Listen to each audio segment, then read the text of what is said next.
The decision to go to business school was really very tactical, and I wanted to be where something was happening. And I think that kind of defines sort of my whole career trajectory, is really wanting to be where something was happening, where I could have a meaningful impact and do meaningful work. Coming out of undergrad, it wasn't necessarily the best job market at the time, similar to the current job market, frankly. And so it was really about where could I land an opportunity. I knew I wanted to stay in the DC area, but I also knew that ultimately I wanted to have a bigger brand, have a bigger presence, be able to be where things were happening.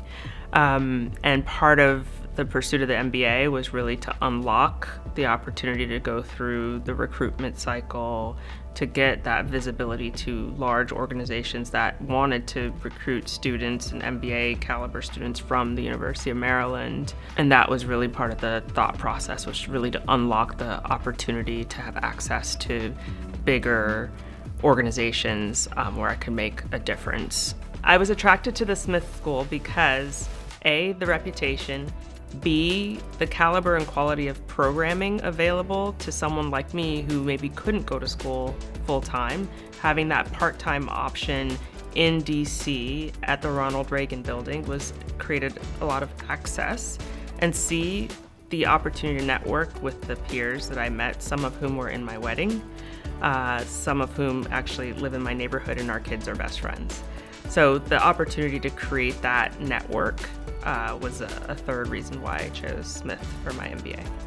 The period of time where I was determining whether to go full-time or part-time, I'll be transparent, Maryland is the only program I ended up applying to. It was the right program for me at the right time in terms of what I needed for what I was hoping to accomplish.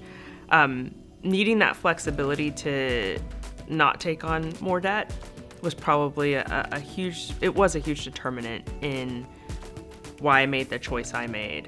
I had to pay for rent. I had to pay for my cost of living, and taking on incremental debt outside of just covering tuition was not a viable option. There was a cost advantage of getting a wonderful MBA at a reasonable price is very challenging to do. And Maryland made that a viable option for people like me. In terms of being able to navigate the program while working full-time, I was very fortunate to have a supportive company that I was working for.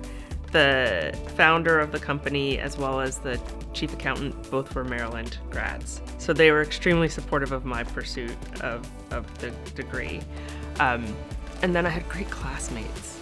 It's created like a sense of community, and that sense of community transcended into actually being able to complete coursework. We were all working professionals, so we all needed to align and team on making sure we could get our deliverables done, but also recognizing that people had other commitments outside of the MBA program, and having the flexibility to be able to engage with folks who are on that sort of same playing field, as well as having the support of, my employer at the time, classmates, and being able to do so in a financially responsible way was pretty impactful.